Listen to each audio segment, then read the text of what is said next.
Now, one big factor leading up to this race this evening was the issue of campaign technology and how each of the campaigns would utilize that, and if it would, in fact, have an impact on any of the results that we're seeing tonight. Montana PBS reporter Kaylin Sloan has more on that issue, setting up tonight's campaign. This doesn't look like the information superhighway, but at the end of this dirt road lies a source for unbiased candidate information. Project VoteSmart uses the internet to give voters just the facts. Right here we are in the middle of the Montana Rockies. We're about as far away from Washington, D.C. as we could get. Today, finding masses of candidate material is as easy as the click of a mouse. Project VoteSmart co-founder Adelaide Kimball says more people are looking to the internet to help them make a decision. Technology changed the political process dramatically over the last 10 years. We have found it just exploding exponentially in terms of the people using the internet for information about candidates and elections. In the heated Montana Senate race, how does the internet help voters? Both campaigns know voters are online, but have different approaches to reaching them. Burns campaign media director Andrew Stevenik manages the campaign's online operations. We use technology as a way of facilitating what we want to do as a campaign. It's not necessarily our focus to be super tech-oriented, but more importantly, we want to use the technology available to get our message out. While the Burns campaign runs ads and disseminates their message on the website, the Tester campaign has taken internet use to a new level. Some people badmouth the internet, but I will tell you that I think that's one of the ways people get information, as well as the printed press and television and radio, but it's also a way you can interact. The Tester campaign uses their website extensively to fundraise and to get supporters actively involved. student Alex Roberts used a popular social networking site, the Facebook, to host a fundraising party for Tester. So I want everyone to come who supports Jon Tester for Senate and, who's concerned about our country. Blogs have also been widely utilized by the Democrats. The Tester Time blog keeps supporters up to date with all the information the campaign wishes to release. Tester supporter Matt Singer's blog, Left in the West, praises Tester, criticizes Burns, and has a devoted following. The Democrats have a lot more active blogs on the internet. There's a stronger conservative presence in talk radio.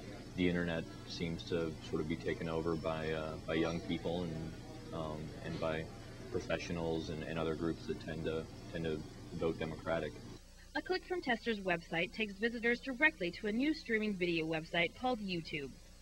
Streaming video is another way millions of people are joining the campaign debate. New Jersey web designer Eric Blumrick made this video and posted it on YouTube.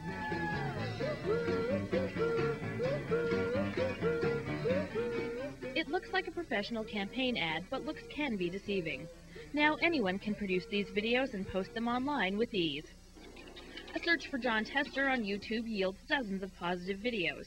However, a search for Conrad Burns generates mostly negative material from the left. With all this political material swirling through cyberspace, voters need to realize where their information comes from, who the source is, and most importantly, what agenda is being pushed. I'm trying to inform people. I think that's part of being an active citizen, is that you engage people and you engage your peers and you talk to them about what's going on in politics. You try to get them involved and you try to persuade them to your side. Political activity on the internet is not to sway anybody's opinion. To the 10 million people who have visited my site, I've never gotten an email from anybody saying, gee, you've changed my mind.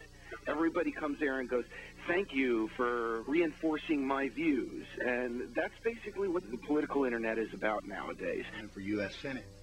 Does any of the political noise on the internet reach the voters? MSU Billings political scientist Greg Wilson doesn't think so. If you think about it, with a blogger, with what they say, you have to make a decision to go actively search it out. So I really question at this point in time if they're really doing much in terms of shaping opinion. Project VoteSmart doesn't want to shape opinion, and they ask employees to check their politics at the door.